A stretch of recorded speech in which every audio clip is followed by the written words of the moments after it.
Hello, my dears.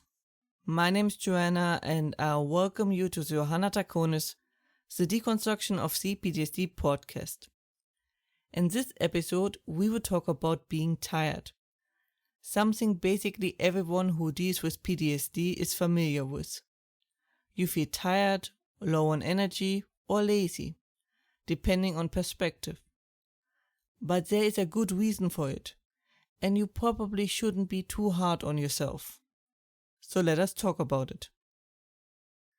Like I said last time, there was recently an episode on Kurzgesagt about how the immune system defends our body and the stages it goes through in what actually happens when you are sick. And you likely find the stages pretty familiar. Link again in the description. And one of the stages is the body shutting everything down to deal with the defense, and you therefore feeling tired and not able to do anything.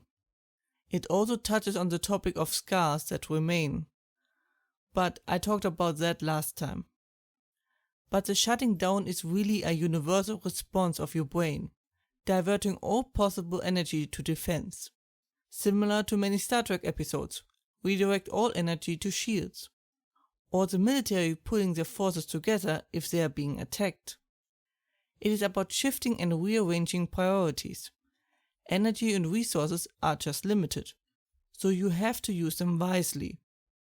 That is the short answer, but what is actually happening and are signs and steps?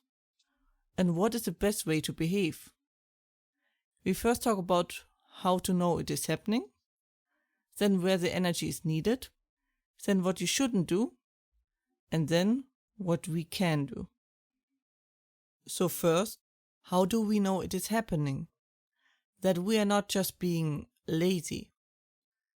Now, as said in the video and I mentioned in the prelude, the energy and all other resources are being rerouted.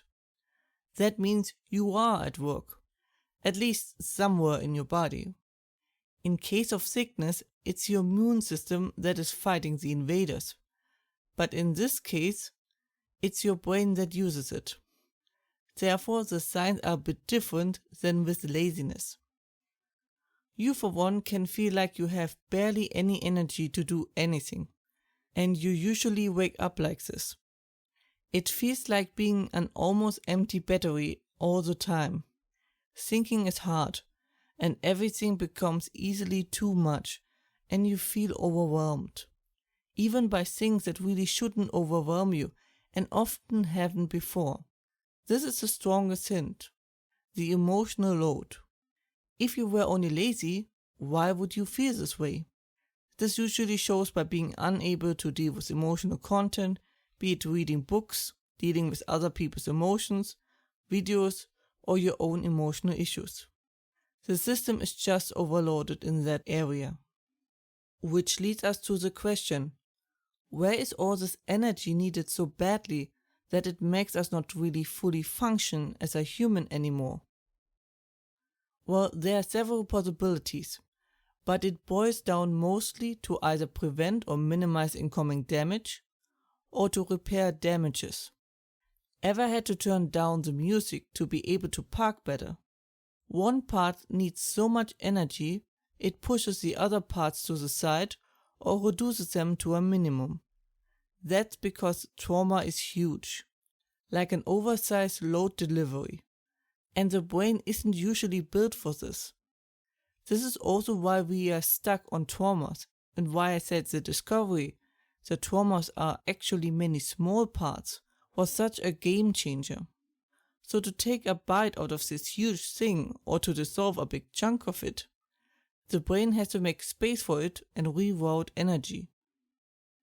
The more routine and experience you have, the bigger the chunks the brain can handle are, the faster your healing process is, and the greater your ability to heal even more severe trauma is. Or in simpler words, you get better and are able to do more and faster. Now, like I said, this can be a response to you defending yourself after being triggered, overwhelmed, etc. But if that is not the case, this is a huge positive sign. It means your brain is recovering, restoring, and making huge progress in your healing process. Trust your brain. It usually knows what it needs to do in cases like this, and it's cleaning house. But what shouldn't you do during this time where the brain is at its limit and struggling? Like I said, trust in it and leave it as much alone as possible. The worst thing you can do is to apply pressure. That just drains energy, makes symptoms worse, and slows down the process.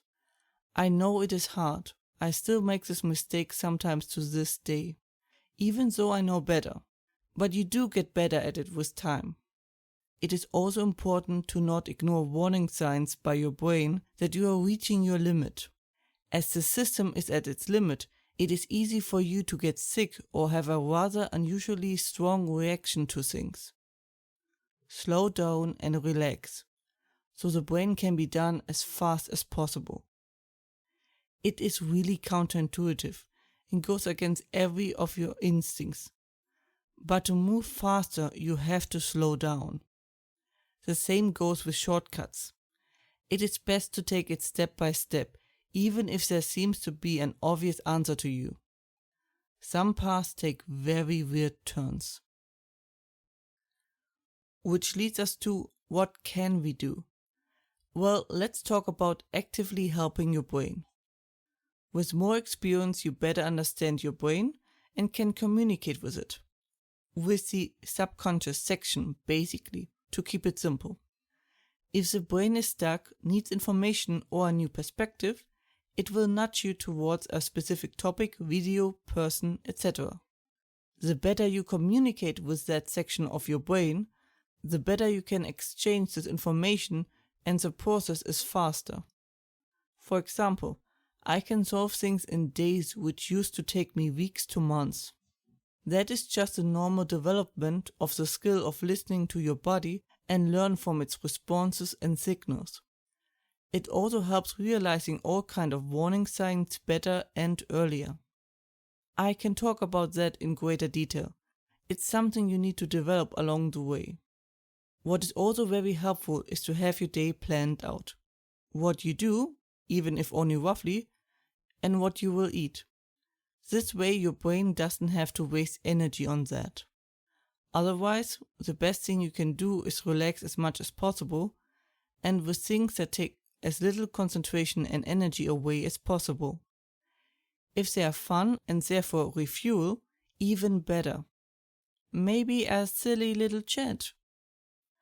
Just keep calm and take very good care of yourself. That was it for today's episode.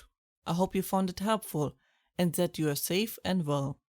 And, as always, if you have any questions or feedback and the like, please let me know at contactme@johannatakonis.com. More information and transcript you can find, as usually, under johannatakonis.com, and links are in the description. You can also find me under @johannatakonis on YouTube, Twitter, and Instagram. I hope to see you next time. Watch yourselves and have a wonderful time. Thank you for watching. If you liked it, please leave a like and subscribe. Let me know what you think in the comments, my socials, or a message.